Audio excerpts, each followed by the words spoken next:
নমস্কার বন্ধুরা, দীপিকা শর্মা ব্লগে আপনাদের সবাইকে স্বাগত। তো আজকে নিয়ে এসেছি নতুন আরেকটা রেসিপি। আজকে রেসিপিটা তোমাদের সাথে শেয়ার করতে চলেছি পিগমিট। তো পিগমিট কারিটা আমি কিভাবে রান্না করছি সেটাই তোমাদের সাথে শেয়ার করবো। তো চলো দেখা যাক।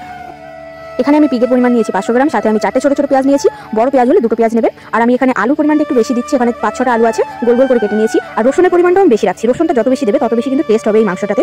তো এখানে আমি বড় বড় 3টে রসুন পুরো ছাড়িয়ে নিয়েছি, সেখান থেকে আমি কিছুটা পেস্ট করে নিয়েছি আর কিছুটা গোটা রেখেছি। গোটা গোটা দিলে সেগুলো কিন্তু খেতে দারুণ টেস্ট হয়। আর পেঁয়াজটাও আমি পেস্ট করে নিয়েছি। আর এই যে দেখতে পাচ্ছ, এটা হচ্ছে মশলা, লঙ্কা, জিরে আর আদা একসাথে করে মিক্স করে পেস্ট করে নিয়েছি। তো এখানে লঙ্কার পরিমাণটা একটু বেশি আছে, যেহেতু আমাদের বাড়িতে লঙ্কাটা বেশি খায়। লঙ্কাটা আপনাদের স্বাদ অনুযায়ী নেবেন। আর আদা 2 থেকে আড়াই চামচ দিলে হবে।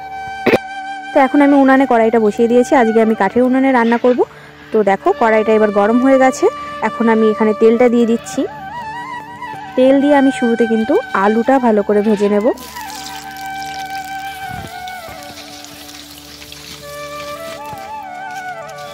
তো এখানে কিন্তু আমি আলুটা ভাজার সময় সামান্য পরিমাণ লবণ দিয়ে দিয়েছিলাম, এতে কিন্তু আলুর ভিতরেও ভালোভাবে লবণটা চলে যায়। আর আলুটা আমার ভাজা হয়ে গেছে, তো আমি এবার তুলে নিচ্ছি। তুলে নিয়ে এবার কিন্তু এখানে আমি তেল দিয়ে ওই তেলের ভিতরেই আরও তেল দিয়ে দিলাম। তেল দিয়ে একটু গরম হওয়ার পরপরই গোটা গরম মশলা আর সাথে আমি জিরে ফোড়ন দিয়ে দিয়েছি। তারপরে কিন্তু যে করে রাখা পেস্ট ছিল পেঁয়াজের, সেটা আমি দিয়ে দিলাম। এবার পেঁয়াজের পেস্টটা দিয়ে কিন্তু ভালো করে নেড়েচেড়ে নেব। একটু লাল লাল যখন হয়ে আসবে তখন কিন্তু আমি যে রসুন বাটাটা রেখেছিলাম সেই রসুন বাটাটা দিয়ে দিলাম। এখানে কিন্তু চামচ দিয়ে হলে প্রায় 2.5 থেকে 3 চামচ মতো নিয়েছি আমি।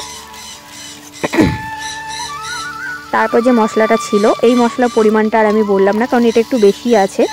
আদার পরিমাণটা আমি বলেই দিয়েছি। লঙ্কাটা আমাদের যেহেতু অনেকটাই বেশি খায়, তো লঙ্কার পরিমাণটা সব থেকে বেশি ছিল এখানে। তো এইবার কিন্তু এই মশলাটাকে আমি একটু ভালো করে কষিয়ে নেব লবণ হলুদ দিয়ে।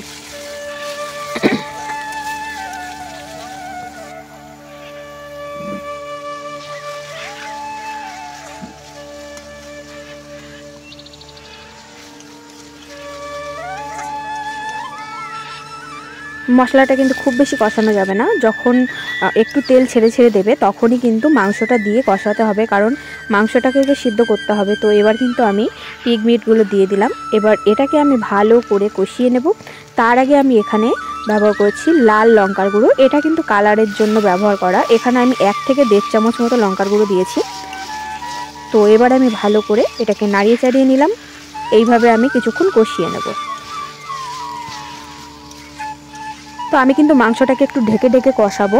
আর একেবারে আঁচটা কিন্তু হালকা করে দিতে হবে, গ্যাসে করলে মিডিয়ামটা লো করে দিতে হবে। আর আমি যেহেতু উনুনে করছি, আসলে ওই উনুনটাতে আমাদের একটু সমস্যা হচ্ছিলো। পাতার উনুনটা আজকেই মানে ধরিয়েছিলাম, তো ওখানে জাল দিতে প্রবলেম হচ্ছিল, ঠিকঠাক ধরছিল না বলে আমি পাশে আজের উনুনটায় আবার বসিয়ে দিয়েছি রান্নাটা, সেটা দেখাইনি। তো এখানে করছি। দেখো এটা কিন্তু একটু ঢেকে রেখে রেখে কষালে মাংসটা ভালোভাবে সিদ্ধ হবে, মশলাটাও ভিতরে সুন্দর করে যাবে। কিছুটা মানে হয়ে আসার পর যখন দেখবে যে মাংসটা তেল ছেড়ে দিচ্ছে, তেলটা ছেড়ে দেওয়ার সময় তখন আলুটা দিয়ে দেবো। আলুটা দিয়েও কিন্তু আমি সেমভাবে কষিয়ে নেব 5 থেকে 6 মিনিট ভালো করে। মাংসটা কিন্তু পুরোপুরি কষানোর উপর ভিত্তি করে হয়, যত ভালো করে কষাবেন তত ভালো কিন্তু রান্নাটা হবে।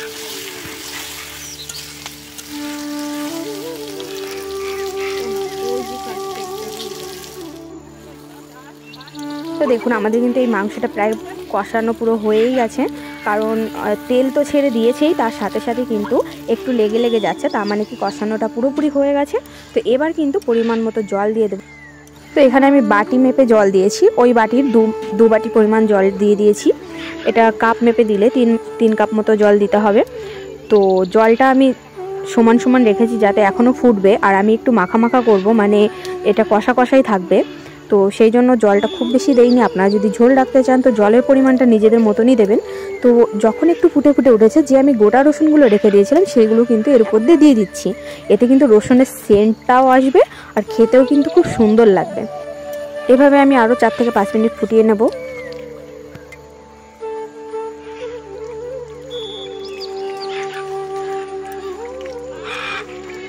যেহেতু আমি মাংসটা কষা কষা রাখবো, সেই জন্য কিন্তু আমি বারবার নেড়ে চেড়ে নিচ্ছি, কারণ ঝোল অনেকটাই টেনে এসেছে আর এখন কিন্তু লেগে যাওয়ার চান্সও থাকতে পারে। তো একটু নাড়াচাড়া করে নিলে যাতে লেগে না যায় সেটা জাস্ট লক্ষ্য করছি। তো এবার কিন্তু মাংসটার দেখো কালারটা যেমন সুন্দর হয়েছে, মাংসটা হয়ে এসছে সেটা কিন্তু পুরো বোঝাই যাচ্ছে। এবার আমি এখানে গরম মশলা দিয়ে দিচ্ছি 1 চামচ পরিমাণ। গরম মশলা দিয়ে আমি আরও দু মিনিট মতো রেখে দেবো। আমি গরম মশলাটা দিয়ে নাড়াচাড়া করে নেই। এটা কিন্তু আপনারা গরম মশলা দিয়ে সাথে সাথে নামিয়েও নিতে পারেন, কিন্তু আমি এটা রেখে একটু ফুটিয়ে তারপরে নামাই। তো আমি এইভাবে 2 মিনিট মতো রেখে দেবো। আর দেখো কালারটা দেখেই কিন্তু বোঝা যাচ্ছে যে কতটা সুন্দর হয়েছে। আপনারা বানিয়ে দেখুন। বেশিরভাগ এটা হচ্ছে শীতের সময় খেতে অনেকটা বেশিই ভালো লাগে, আর রুটি বা লুচির সাথে হলে তো কোনো কথাই না।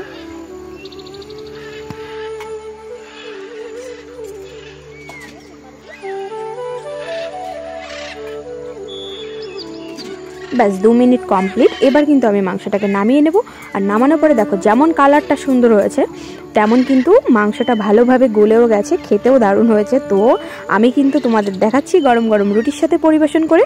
তো এইভাবে অবশ্যই বাড়িতে ট্রাই করে দেখতে পারেন। আর কেমন লাগলো আমার রেসিপিটি কমেন্ট করে জানাতে ভুলবেন না। সবাই ভালো থাকবেন, সুস্থ থাকবেন। আর এরকম নতুন নতুন রেসিপি ও ভ্লগ দেখতে আমার চ্যানেলটিকে সাবস্ক্রাইব করে আমাদের পাশে থাকুন। তো বন্ধুরা, আপনারা কিন্তু সুন্দর সুন্দর কমেন্ট অবশ্যই করবেন, কেমন লাগলো সেটা জানাতে ভুলবেন না। আপনাদের কমেন্ট দেখে কিন্তু আমাদের উৎসাহ আরও বাড়ে। তো অবশ্যই পাশে থাকবেন।